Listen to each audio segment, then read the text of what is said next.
By using just one bottle of Catalytic Converter Cleaner, you can easily resolve the P2229 error code on your own.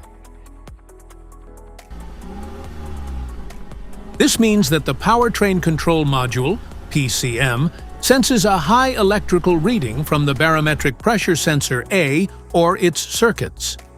Under this circumstance, short-distance driving is permitted, but your vehicle should be repaired as soon as possible. This video is going to show you a practical solution to fix this error code at home. Use a cleaner of your choice. Simply add the cleaner to your gas tank, ensuring you use the appropriate amount based on the specific cleaner you choose.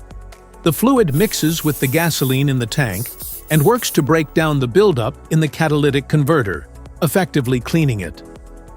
Then you can drive your car for 150 miles or run the engine at about 200 RPMs for 30 minutes to run the cleaner through. So in this way, you can easily fix the P2229 error code.